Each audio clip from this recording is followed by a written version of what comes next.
Hey, welcome back to the Gilbertson Aero Factory. Today is Sunday, January 5th, 2025. I have a correction to make. The previous video that I posted, I said that it was December 3rd, 2025. It wasn't, in fact. I was really proud of myself for getting the year right on the first video of the new year, but I advanced the date by 11 months. So that was January 3rd, 2025. January 5th, 2025. It's a Sunday, it's the afternoon. I wasn't here in the Gilbertson Aero Factory because I was over in the Tim Piscatelli den of amateur aircraft building and other amateur activities. I'm not really sure what he calls it officially. But we were working on attaching the bottom skins to his plane, and it was much more work and much more difficult than we had bargained for, but we learned a lot in the process, which means that when it comes time to put mine on, it'll be easier than his. So that was a lot of fun though. I had a good day. Today I'm going to go back to work on the flaps. The making of stuff for the flaps is more or less done at this point. Now it's just today prepping for dimpling, priming, etc. We've got some nasty weather today and we'll be lasting for several days, so I'll see if I can't move some stuff around and get the priming done in here. Ooh, let's see, one more thing before we go. Maybe two. Jack Cole Freeman, that's the name of the dude who sent me the excellent gift of the two rivet removal tools. He's a young guy up in, relative to me, up in, I believe it's Southeast Arkansas, and he's building an F-1 rocket, which is super cool. And one thing that he told me about that rivet removal tool, the one that is for the, says that it's for AN 470 universal head rivets. He said that he's had good success even using it on AN 426 flush head rivets. So I will certainly have many opportunities to test that. And he said that he hasn't yet used the pop rivet removal tool. I'm sure I'll be able to test that as well, because you know me.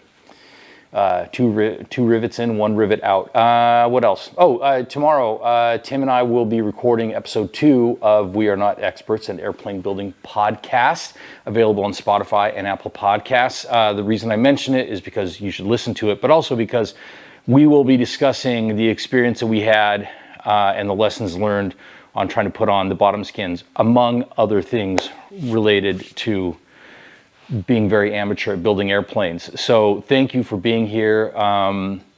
Please continue to send your feedback. I have a lot of fun interacting with you guys, and it also keeps me motivated to keep on moving through this build. Speaking of, let's build an airplane. Okay, we've got some stuff to talk about today. It was a lot of prep. It's always more prep, I think, than I make it out to be in my mind. This ended up to be 5.5 hours. Not all of it was captured on the magic of film, because I forgot to delete the contents of this memory card on the GoPro before doing this. So the GoPro only captured 2.5 hours, and then I went another 3 hours afterward. The first 2.5 hours you will see is getting ready to get ready. Since I do have to do the priming here in the garage, I wanted to limit the amount of overspray I got on the garage door. So you see me doing a little setup for that. And then I think what we'll see on the GoPro is prepping all the prep on the ribs. So just getting them clean, scuffed, edge finished, and the spars. Okay. Clean, scuffed, edge finished. The spars I already done all the edge finishing on, so that was just the scuffing. But the rest of them, clean, scuff, edge finished, dimple everything. That was about 2.5 hours to get all of those bits and pieces done. And then I'm like, oh yeah, I've got 4 skins here. Skins don't take that long. That ended up taking 3 hours. These skins are a bit wonky. There are some pretty difficult to dimple holes in there. It all worked out, and when we get to that part, I'll talk about that a little bit more. But what you see me doing here with this spar using that little orbital sander, if you have big open spaces that you need to scuff up, just stick a Scotch-Brite pad on the bottom of it. It's a big time saver. It definitely saved me a lot of time. I'm going to say it saved me a lot of time when I was doing the rib prep for the wings, all of those ribs and everything like that. But it still took days. It still took days to do all of that. Anyways, getting all of that stuff prepped and dimpled. Where I left off this evening was priming. Most of the priming's done. Some of the stuff will have to be turned over in the morning to get the backside of it, and then let it set up. For really 30 minutes is fine before we get into construction. So let's talk about my day over at Tim's shop yesterday. I think from watching other people's builds, Tim and I both understood that riveting the bottom skins is pretty challenging. Bald Man building an airplane, Ryan Emzinger. I never know if I'm saying his last name correct, but he did his entirely by himself, and many people have. I don't know how that's possible for somebody who doesn't have super long arms, and I think Ryan's super tall, but I know some other folks who are not exceptionally tall have found a way to do it. But Tim and I, we struggled mightily. And one of the struggles was with the wording in the instructions, I think. I've thought about it a little bit more. He and I will discuss it more in depth when we do our podcast recording tomorrow afternoon. I think it's part of the following the instructions in this part came down to sort of an interpretation that bit us in the ass. But I will say, I'm not going to spoil anything here, but just in general with the building stuff, taking time to visualize what the next operation is and really think it through can save you some of that. You can identify problems with your potential problems with your thinking, or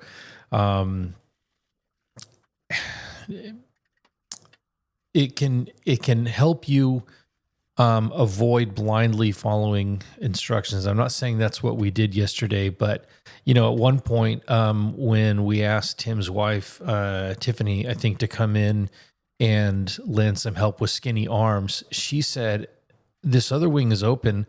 Why don't I go over there and stick my arm in there and we can see how far I can actually reach?"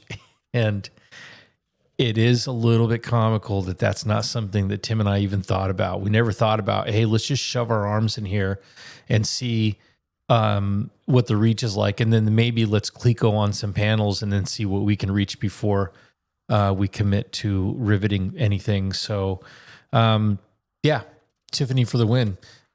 She helped us out quite a bit with that, and also with a few rivets. No, football's. This parts prep stuff is pretty mindless work, and you have seen me do a lot of it.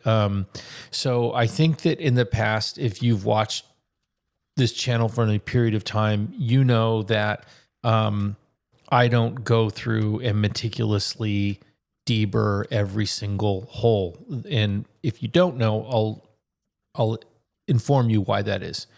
When you are with these particular kits, the RV-8 kit is pre-punched, and it's pre-punched just slightly undersized. So when you are fitting up the skins and all of that business, you're not match drilling to upsize the hole. You're just using a reamer, and the reamer leaves a really, really clean hole.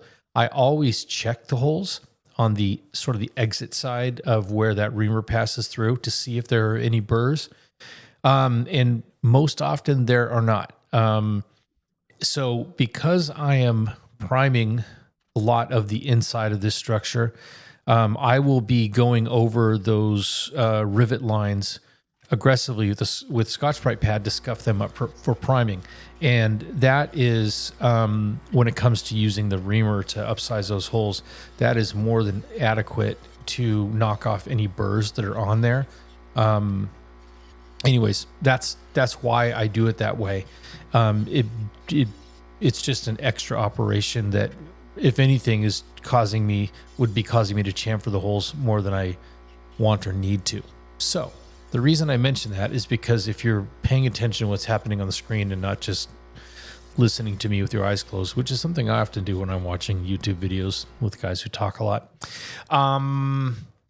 you've noticed that I've done a lot more deburring on this particular assembly than you would normally see me do.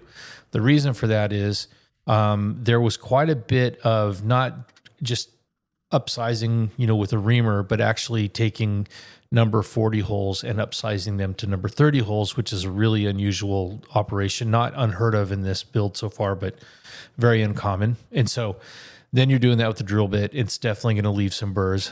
That's one thing. And there's so much on and off, and also the use of little shims here and there, spacers here and there, things that rub up on each other when you're fitting, taking apart, fitting again, and stuff like that. So overall, the holes were just generally more rough than in other, I want to say, simpler assemblies. The plans say this is one of the easiest things you'll build on the plane. Baloney. It is not. This is not a simple assembly. Anyways, that's why you see me more than usual with the deburring tool getting out there. There's a lot more just sort of raw drilling, match drilling, and whatnot in this assembly than a lot of what we've done recently. And I know recently is sort of subjective because I've had so many long breaks in the build. So here, as we get a little bit further on here, what's going to happen is the old GoPro is going to cut out over in the corner of shame.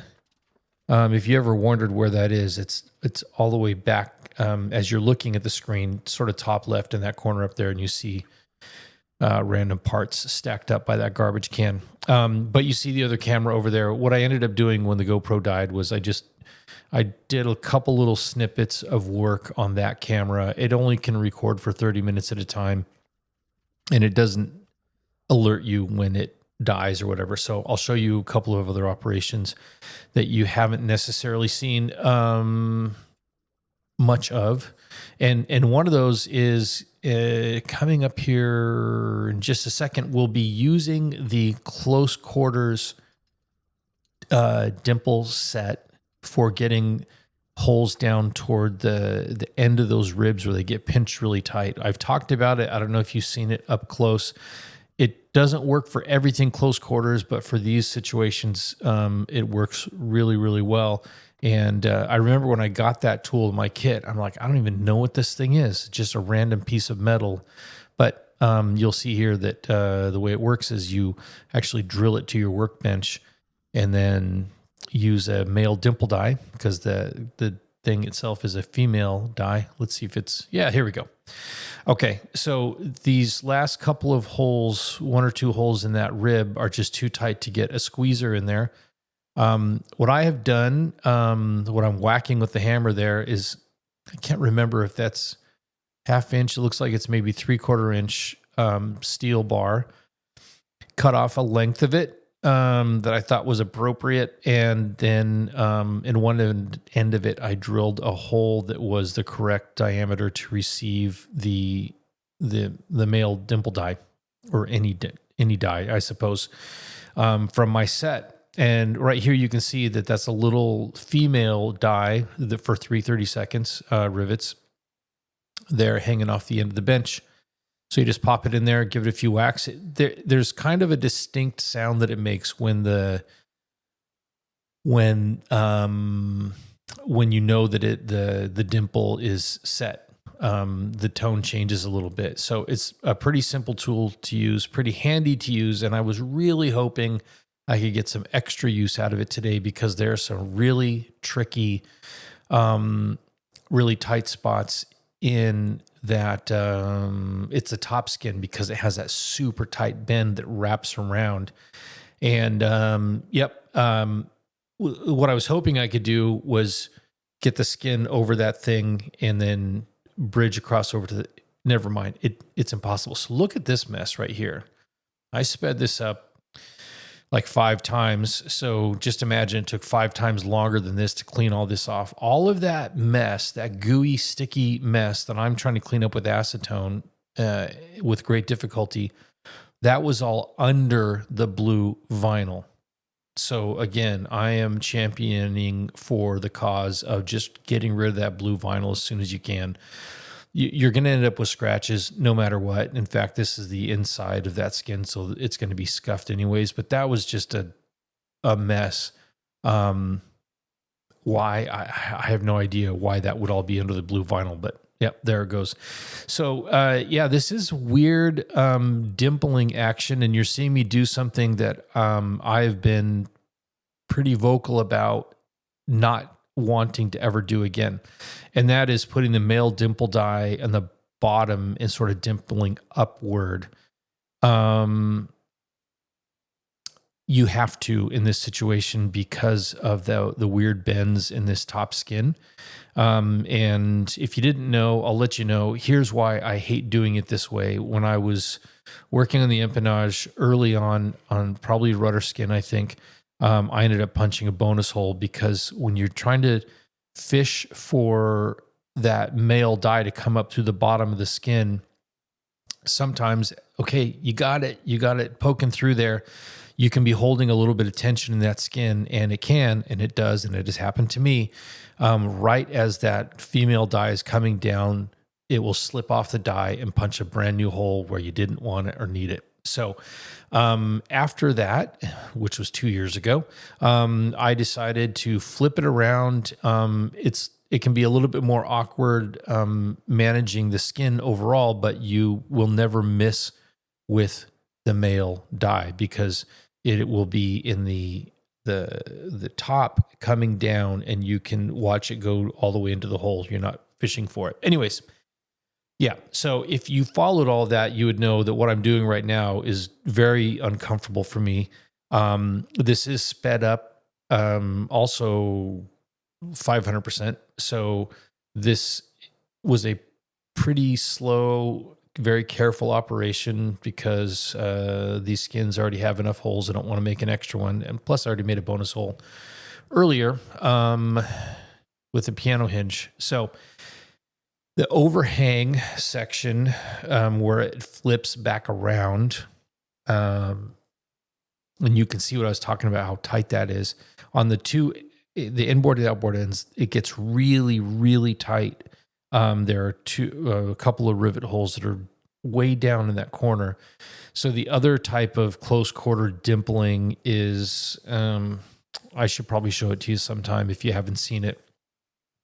It's basically just a tiny little set of dies, and the female die will be, you'll run it's like a finish nail through it, pop it through the hole, and then on the other side of the skin, you'll slide a male die so that the dies are sandwiching the skin, and then that nail that's sticking up, you use like a rivet puller, like a hand rivet puller, to squeeze it, and you can get probably 2 or 3 dimples before that nail will break and you'll have to get another one. But that bend is so tight, it really was really challenging to get those things set, to even get the close quarter set in there. If you look in the foreground of the foreground, you can see how tight that bend is and how close those holes are to that bend.